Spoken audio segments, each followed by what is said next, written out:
jadi tukang tambal apa? Tambal ban. Tukang tambal ban. Oh, ban cukur. Kudu. Lah, Banmu. saya Ada iki yo ban sepeda kuwi. Dadine jaman rikala semono durung enek toko-toko sing istimewa kaya saiki wong tambal ban ki laku. ban kayak apa sih medeni? Yo kabeh ban kan lindhe sing bakal medeni to. Ban sepur yo medeni. Ban bis medeni. Sing medeni enek Apa? benci. Aku dingin, aku birak-birak kok. Anu lho Mbak Eka karo Mas Gareng. Menawi nembang lan ngatur lelagon wonten lalat dan wates niku kudu ngati-ati. Mriki niku daerah yang berbudaya. Paguyuban karawitan menika kathah sanget gamelan niku nganti petang set.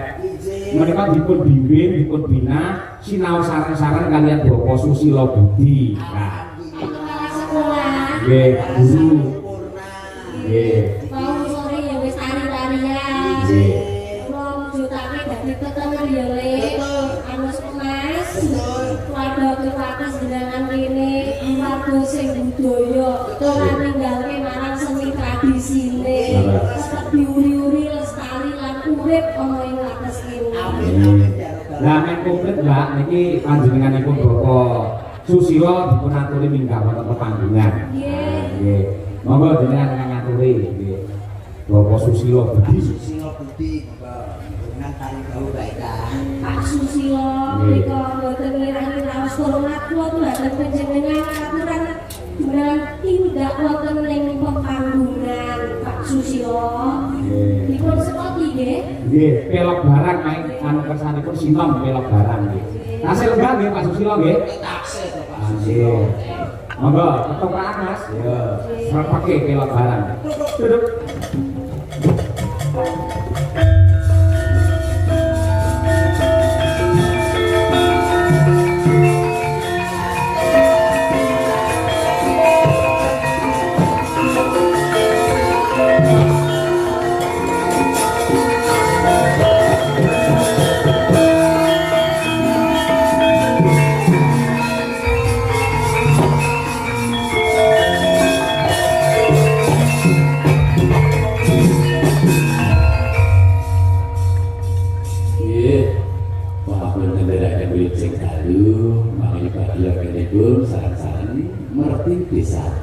Inggih Bapak Susilo. Mas Gareng. wonten dawuh. Danu mboten panggihan sedaya waras nggih. Amin jangan amin Pak Sus. Balika nembe panggih sedaya menika. Nggih panjenenganipun Pak Susilo. Alhamdulillah. Nggih. Menika bedhaipun anu kelantan ingkang sidak sampun nggih. Kula nggih ingkang halusan sing nom-noman wis diaturi, terus ati sing sepuh-sepuh. Nggih. Manggaken Pak Sus. Nggih, bisa kamar-kamar. Tuludin iki ya tuludin. Nggih. Saya kendangan oleh Mas Budi menika adalah alumni Insya Allah kabar wisuda sarjana seni wonten ing Karawitan isi Surakarta, putra daerah dari Wates. Akhirnya sih nggih. Orang sambut ngadeg no. Termasuk satu-satunya mahasiswi yang dari Mahasiswa yang dari isi loh Mas. Dulu Wates niku. Wates nggih. Kula wonten pirang wonten ing kula menika sinten senior kok kondang. Nggih, karena Pak Sus. Kasih ayu. Wah, mboten napa-napa. Nggih. Nggih, mungkin langsung double enggak hukum Mas nggih. Ora enggak nggih. Biasane dundun obat. Nggih, karena Pak Sus. Nggih. Saged dipunwiti? Monggo Bapak. Nggih, Siti Laras, Pak Camat, Pak Anggota Dewan, Pak Lurah sedaya yang sami rawuh. Nggih. Sahabat sepeda ngeteraken sinau belok barat. Susilo pelok barang, kowe dadi muridnya iso lho kowe. Wah, pelok barang dong. Iso. Ulas.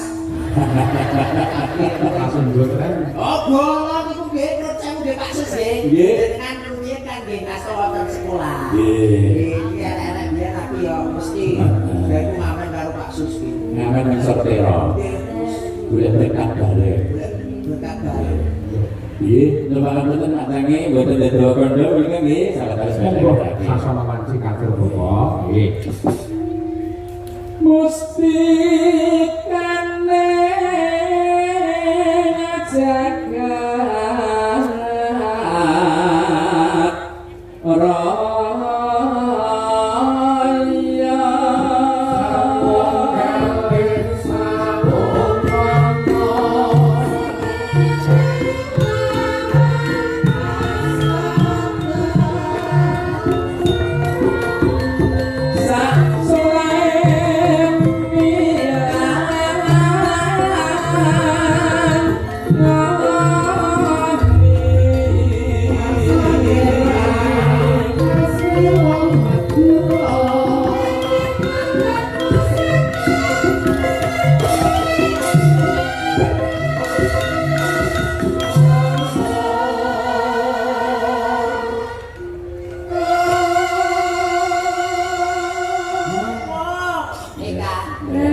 asusila seorang guru, seorang pendidik.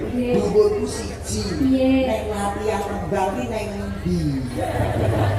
Ibu yo mesti sinaune ngono. Dan ini kira sak blokan iki bukan kaya blokan lumpuh Sinten guru Pak mriki Pak? mriki sekawan. Lho, kaya ngono kuwi kok Mas Sekawan dulu.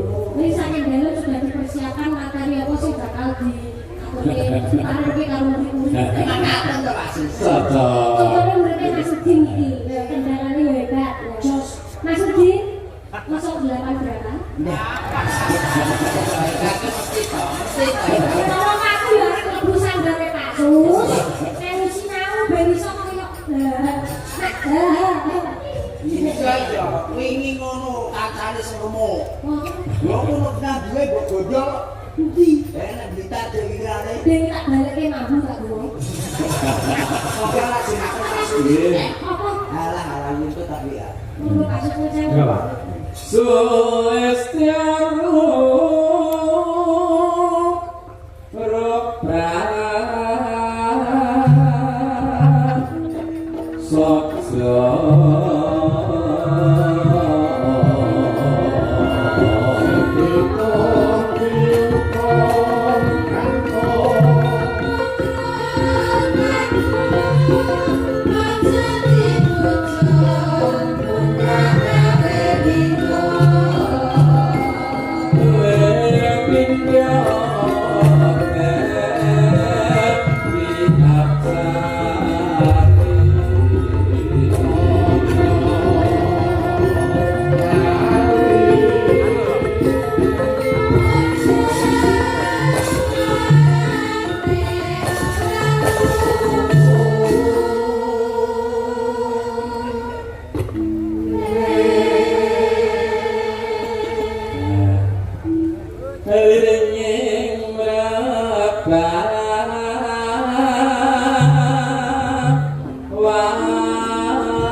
dan nek awet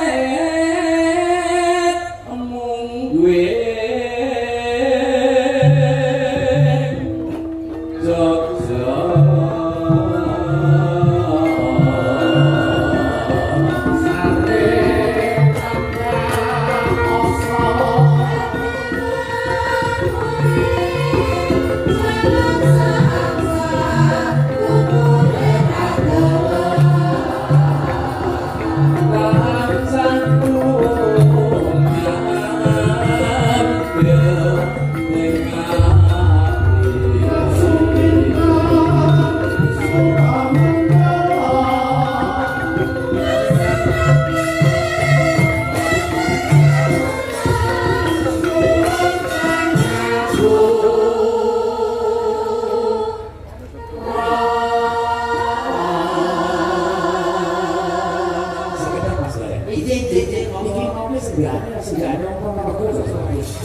tapi itu enam kali sudah balik. Mbak Sumintan Suramanggala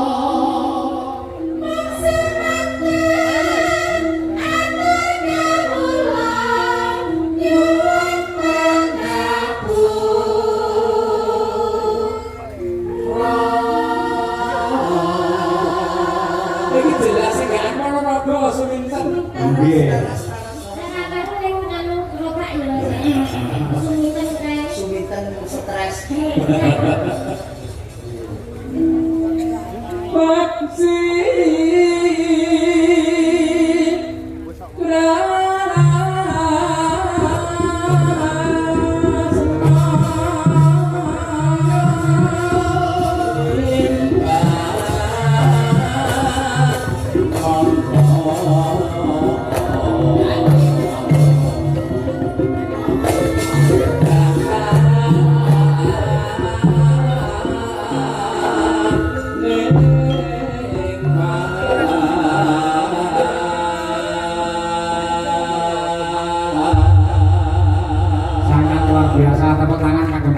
Silo Budi lan Mas Udin.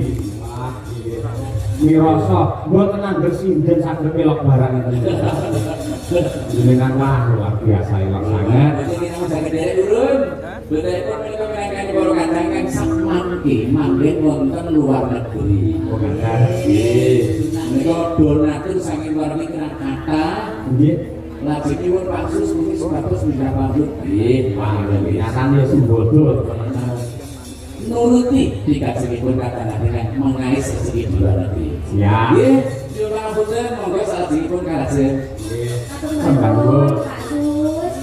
Keluarga Agung atus kene sing mriksani keluarga Agung atus kene ning luar negeri yo Nggih, termasuk bersatu ya. Kalau mantar streaming. nabi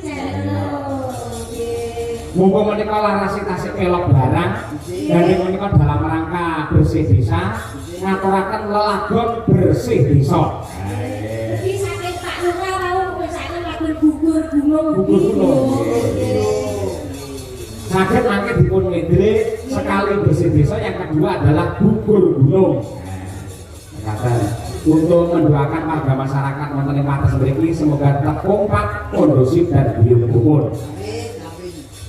Monggo dipun aturaken bersih desa rumiyin ya.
Dumateng paguyuban karawitan ingkang dipunwadhahi wonten ing Pakoso Laras ing Desa Wates Jenangan Ponorogo niki wau.